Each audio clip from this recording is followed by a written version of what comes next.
go. And there's nothing else I can say to that, but damn!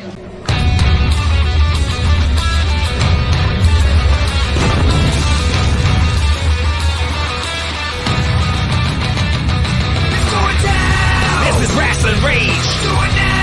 This is Rasslin Rage. This is Rasslin Rage. Cody Fleming is the man who leads the brigade. This is Rasslin Rage. This is Rasslin Rage. This is Rasslin Rage. Cody Fleming is the man who leads the brigade.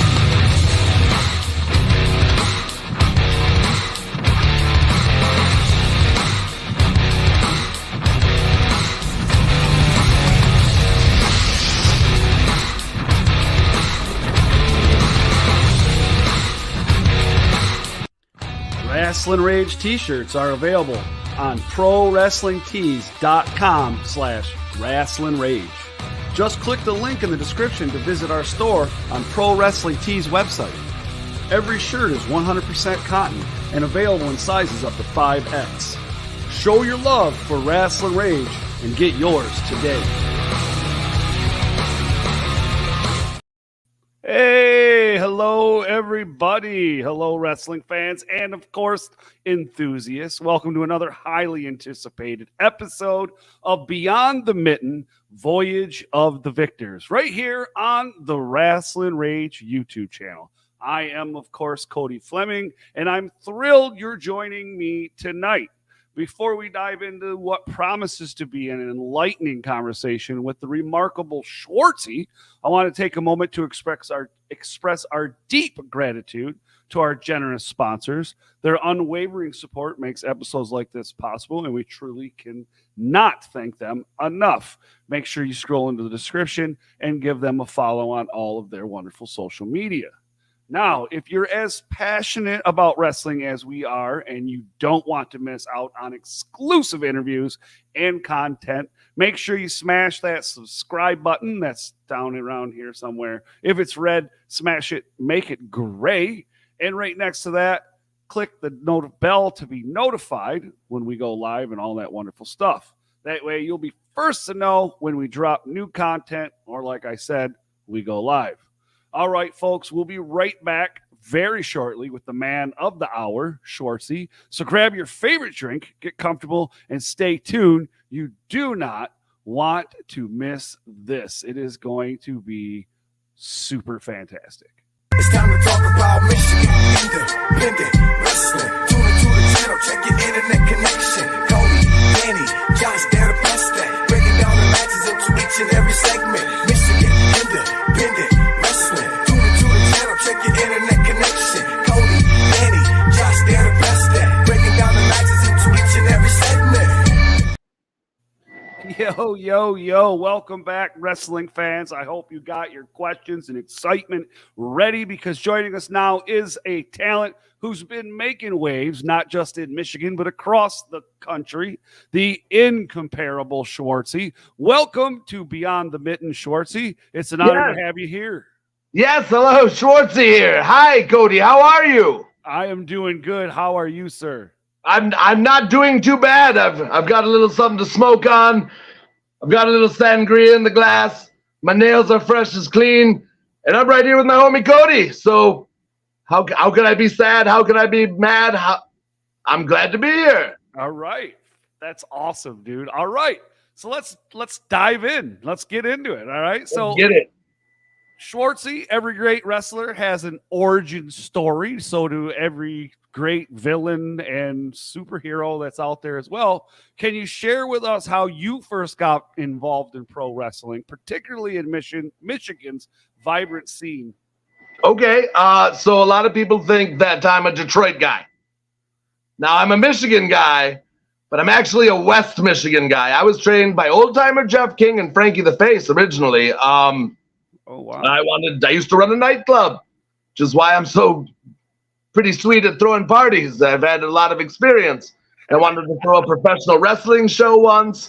Jeff King was renting a wrestling ring and was willing to put one together. And I met him in a coffee shop one day, and he'd mentioned that he could train me to be a professional wrestler. I said, I always wanted to do that. Bullshit. Can I say bull? I can say bullshit. Right? Say whatever you, That's say what whatever you want. Yes.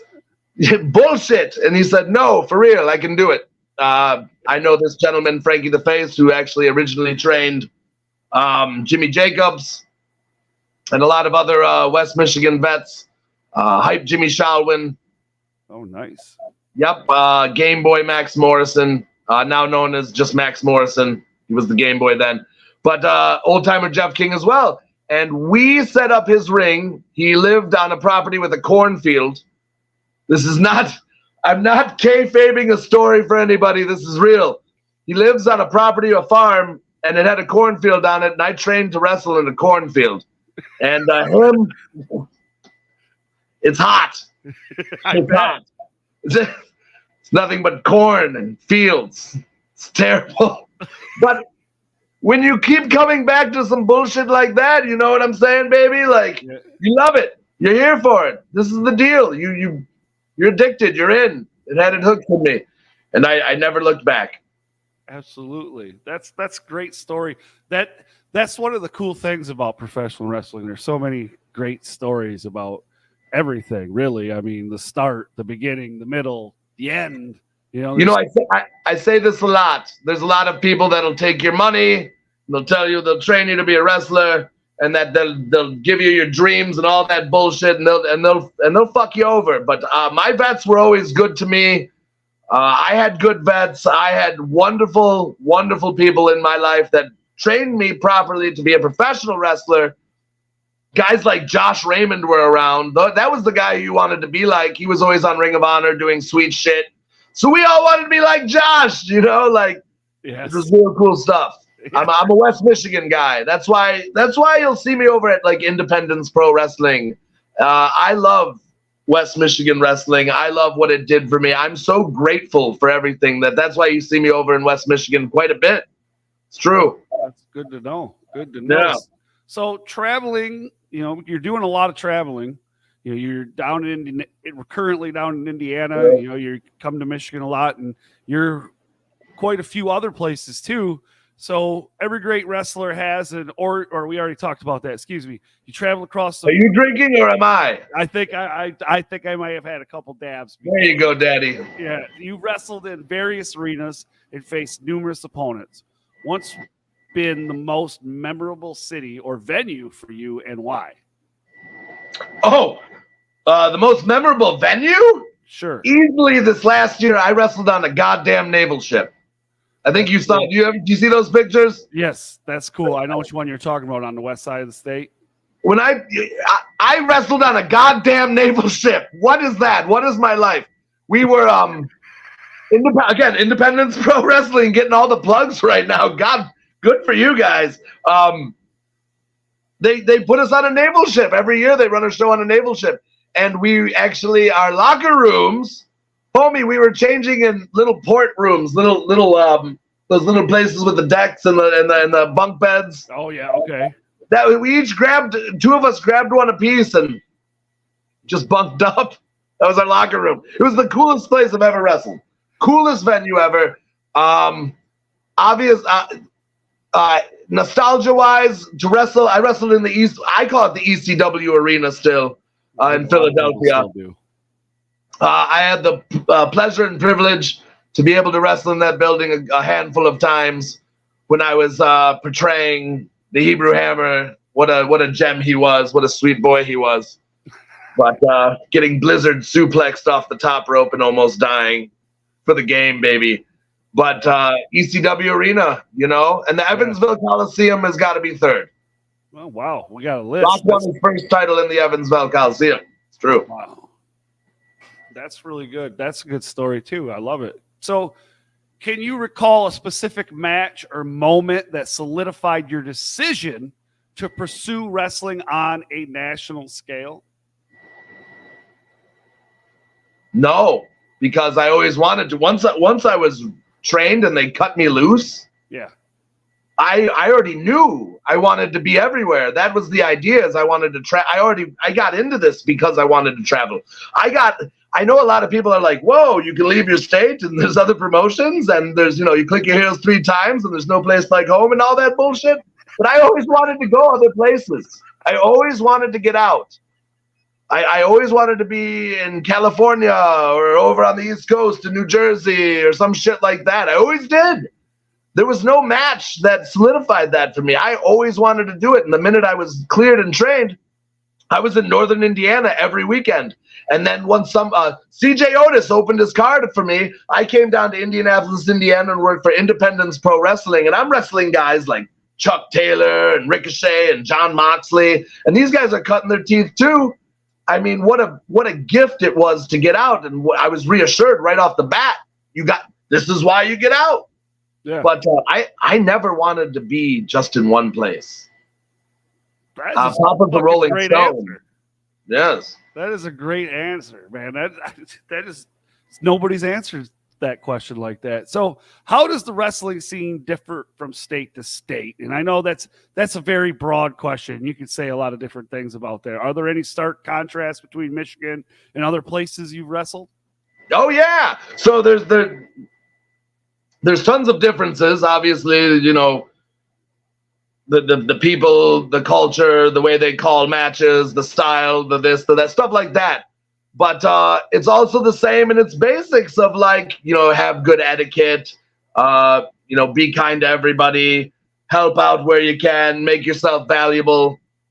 So yeah, there's a lot of different things. Like you know, when you go out, when I went out to Hood Slam in California, they work much differently than we work out here. But you are seeing a lot of people travel more, so you're seeing a lot of these styles mesh up. So it's really, I guess, the culture, because people are getting more eclectic, people are getting more seasoned with what other people do. But I would say it's really just the people and the culture. Well, nice. Yeah, you But know, I've you got to heard, travel. You got to get to know these things. It's like different countries. You're learning to speak different languages. right.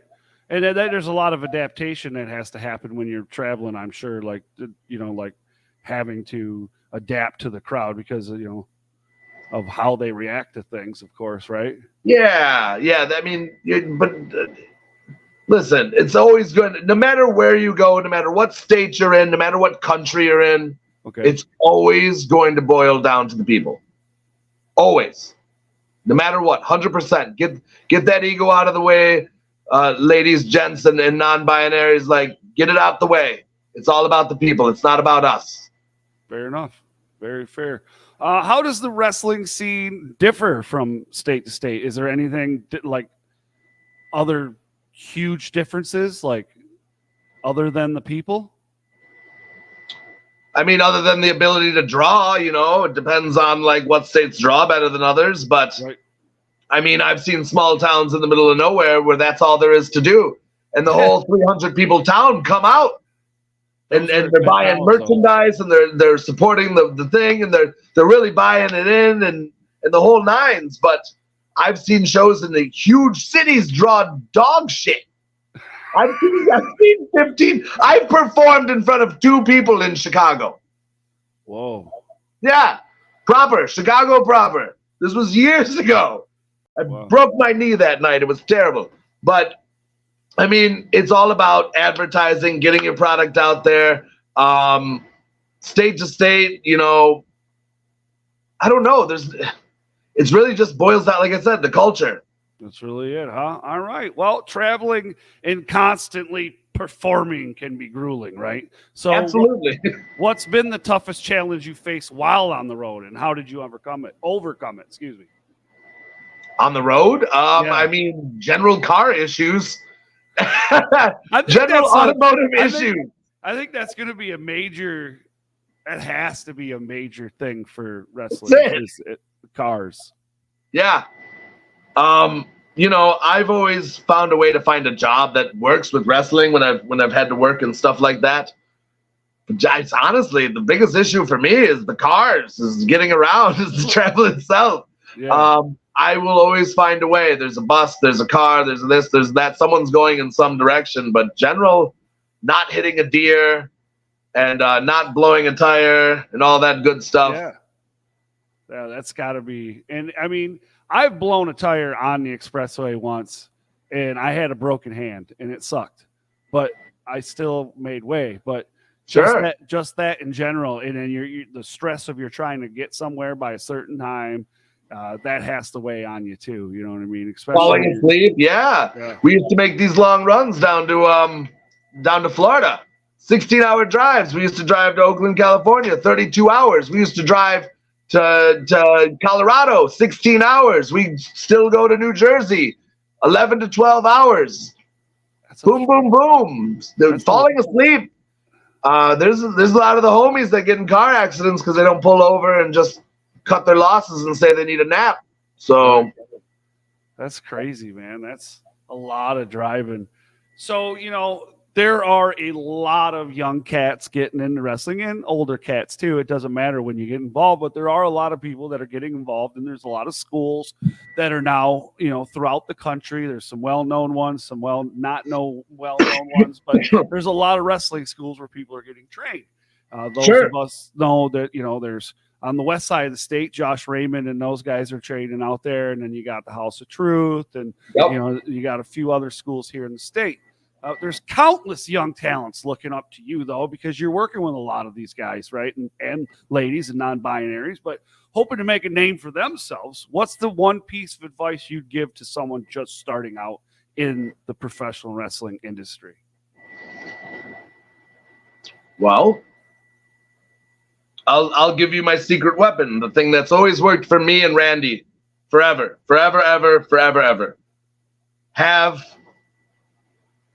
Get this. All right. Patience. Have absolute patience. You're gonna hear no a lot. That doesn't mean no. That means not right now. You're gonna think things should come a little sooner. Just be patient. You're gonna think you deserve your due. Maybe you do, but it's not coming. Just be patient. Work hard and be patient. That's it. It's a simple formula. Not easy to do because peaks and valleys, baby. Right. Peaks and valleys. But if you are, I have waited out a lot of motherfuckers. Right. I have waited out a lot of motherfuckers, and I have just stayed persistent, and I have worked hard. And the more and more that I've learned to just put into wrestling and stay persistent and stay consistent and absolutely stay dedicated and wait and be patient, I have had the best year of my professional wrestling career in 2023. The best.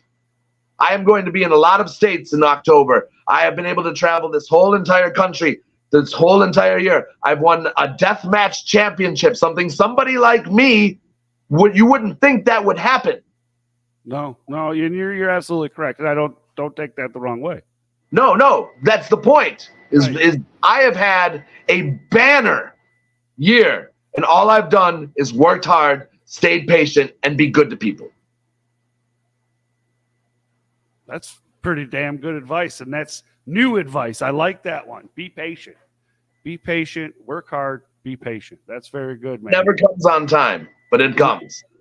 I like that one. So, where do you see the future of indie wrestling heading, especially with the rise of digital platforms and streaming, which you know all about because Flophouse is on IWTV, by the way. Those of you out there, I know. Top 25 for the last God knows how long, too. Thanks, Jerry. So, as you can see down at the bottom scrolling is his social media, but, also available on IWTV is Flophouse Wrestling, which is his organization. So, as we were saying, what's the future of indie wrestling heading and with the rise of these digital platforms and stuff like that? Who knows? I think it's good. I think things are up. When I was coming up and Randy was coming up, there wasn't a lot of things. There wasn't many places to work. You were selling DVDs at best at your table if you had a burner at your house and recorded your matches and knew how to put them on your computer and blah blah blah. Right. So right now, I think in the next 2 weeks, 2 weeks in a row, I'm going to be live on IWTV. That's insane to me. That's awesome. What? Where's that? Who's that with? Ruthless Pro Wrestling and Sean Henderson presents. Okay, sweet. Yes.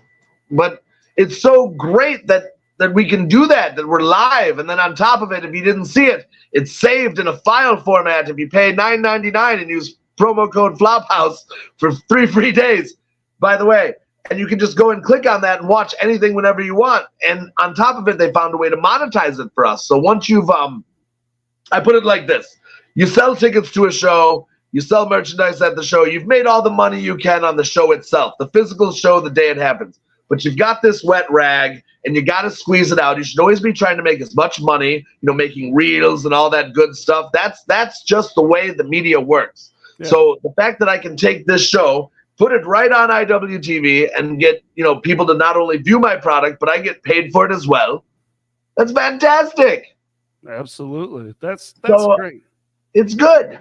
Yeah. I think I really love the fact that there's something for everybody, like back in the day, when I was coming up, it was really just WWF that, I'm sure there was other things on, but at my time of coming up in the mid 80s, when I was watching a lot of TV, at that time, there really, okay, get out of there. There really wasn't a lot of different stuff that was going on. It was just WWF. Now, like if you don't like WWE, there's so many different things that you can watch now. If you don't like Impact, there's so many different. If you like indie wrestling, there's so much of it. You know what I mean? Yeah. You can just get enthralled. And I love indie wrestling. I love it because of the interaction and the personalization of it. It's way more interactive. It's way more personal. And it's an amazing show. That's the bottom line. I mean, indie wrestling has all the subgenres within it too. It's nuts. Like I run a party wrestling promotion. That's not traditional wrestling, and then there's traditional wrestling and deathmatch wrestling and all this stuff. It's a rabbit hole. It is absolutely a rabbit hole, and it's a great thing. Throughout your travels, you've undoubtedly met a plethora of fans, which we talked about, right? Is there a particular fan interaction or moment that stood out and reminded you of the impact you have on the audience? Yeah. Yes, there was. At Flophouse, at the last Flophouse show, after my match, I was able to take a moment. They even got a picture of it. And I just looked out at everybody enjoying themselves, sitting on the lawn, laid back, beer in hand, vapes because they couldn't smoke directly in the venue. Right. But like that was there's singular interactions for sure, but that one had such an effect on me. Right. That like all these people are just happy. And we have the ability to just make everyone happy. Absolutely. And forget and just enjoy. Yeah. It's such a gift. Yeah. And I really enjoyed that the most. That is a good one. That's sometimes we get lost in the BS. I think some people do, and we don't really take a moment just to enjoy the moment. And I think that show specifically for me, there was I felt that vibe, bro. There was a fucking vibe, and it was a vibe and maybe some people fucking hate me for saying this, but given that I've been given that fucking name as Mr. Michigan Independent Wrestling, I will say that I haven't felt that fucking vibe at a show in Michigan. So I mean that is fucking pretty sweet. It was an overall fucking good time. You know what I mean? And if you weren't there for wrestling and you were just there, you were still having a good fucking time. It's true. It's true. You know what I'm saying? And I had Chuck Stein on last week, and we were at that show. Every time I get with Chuck Stein, him and I end up getting fucking shit-faced, and we just sit there and talk about wrestling the whole time. That people do not give that man enough credit. I'm just going to say that, but because this isn't about Chuck Stein, this is about Schwartzy. But I tagged with Chuck Stein. It's cool, right? Good guy, by the way, good guy. But so good fans, good event. Wrestling, especially on a national scale, can be all-consuming because you're traveling everywhere, right? When you get those rare moments to yourself away from the ring and the crowd, how do you unwind? How do you re-energize? Are there hobbies or activities that help you stay, on the ground? Yes. I like to build a fire. I like to sit by my fireplace. I like to sit out back, fire pit. I like to sit by the lake. I like to go do the lake stuff. I'm a lake smith. Hey, I like ain't nothing wrong lakes. with that. I like the ocean. I kind of like stuff like that. I just sit back and I truly relax. I take time for me. I don't know. I do nothing. I found a joy in nothing at times when I fucking can. nothing wrong with that. I can tell you that right now. Just sitting around doing nothing. I get that, man. I get that. It's more important than people think to just clear your brain completely and just don't think about anything for just five fucking seconds. Right. Absolutely. Very relaxing. Yeah, it is. And, and especially, I'll tell you, I know that you recently took a vacation and were on a lake. And Sure. I recently also took a vacation on a lake. I saw that. Yes. And I will tell you, the one, I forget, it was one of the nights I was out there, and I really wasn't drinking. Like I had a couple beers or whatever. And I had my vape, so I was hitting that a couple times. But I sat in my chair on the beach for probably 3 hours, just sitting there all by myself. And I may have fell asleep, but however, it was the calmness and just being by myself. And you transcended. Yeah, dude, it was fucking beautiful. It was beautiful. That's the only way you can say it, dude. It was just fucking beautiful. My wife was like, I seen you sit down there and I didn't want to go fuck with you. So I was like, well, thank you, because that was great, But so that's awesome. Given the depth of talent across this great country and even across this wonderful world, is there a specific wrestler or matchup you haven't faced yet but dream of going toe-to-toe with? What about the potential classics or the potential matchup excites you? Are you talking about matches that can actually happen, like on the independents, or like? Sure, let's go with You're that. talking about like dream matches, like name opponents, or? Let's just go with the independents, so that way we can, you know what I mean? We can live within the realm. And I'm not saying that you could never go to WWE and face fucking whoever, but you know what I mean? If I go to WWE, that'd be amazing. God bless them. Right. Bless them for taking a chance. I will violate every policy and I will be so sorry. I'm so sorry. I walk in, hi, Schwartzy here. Bye, Schwartzy. I don't know. Matt Riddle still has the job, bro. So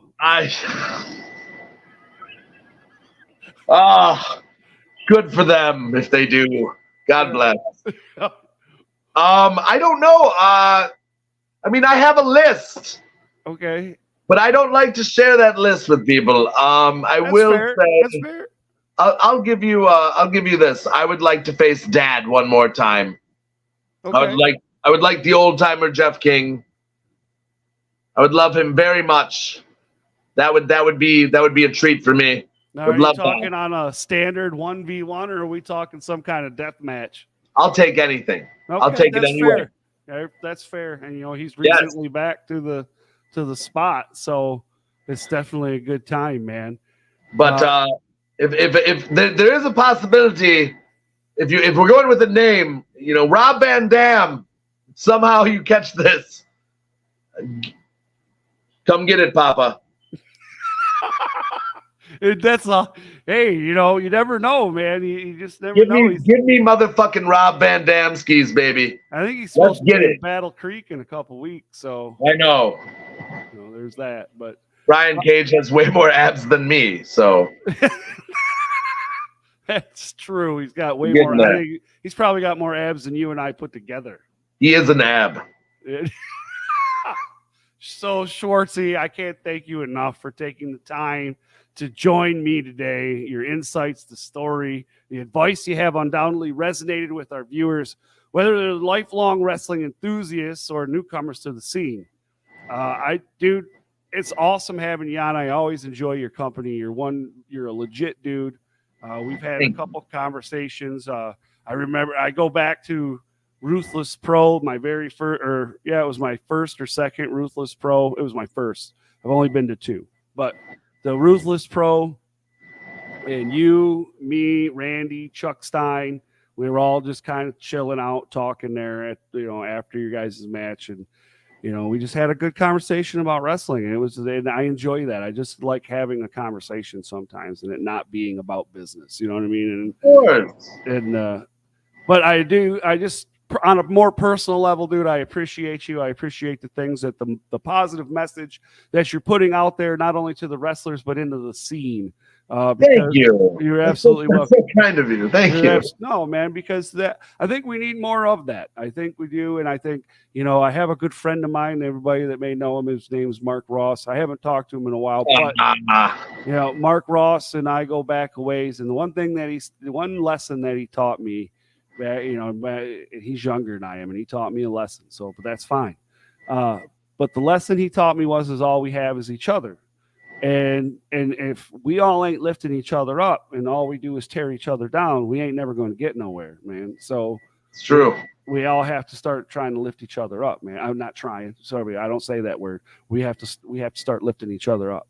So that's straight up, man. So, dude, thank you again so much for coming on. It's my pleasure. I really, you have what this interview is all about. You are doing and have done for a while now. And, I hope this inspires a lot of the other talent, not only just in Michigan, but anywhere, to go beyond their borders of their, state and get their name out there and do what you got to do, man. That's what this is all about, man. And not only, making a name for yourself and, letting you know that Schwartzy's a badass dude, but that he's one of those guys you can talk to that's going to help you, get to where you got to go.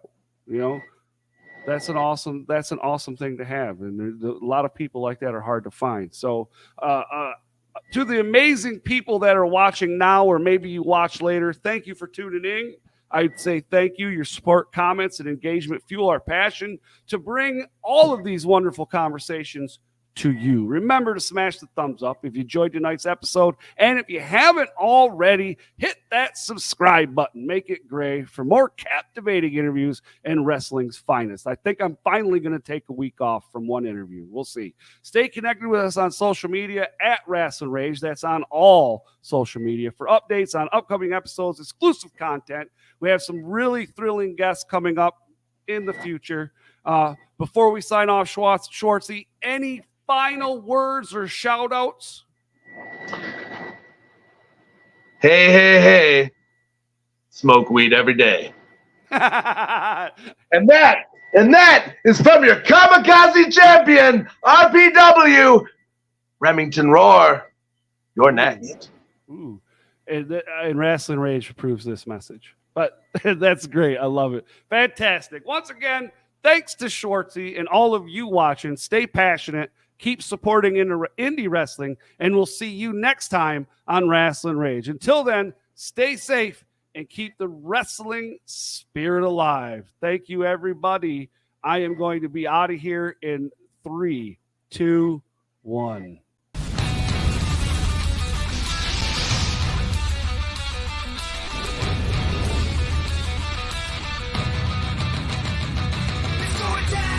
This is Rasslin Rage.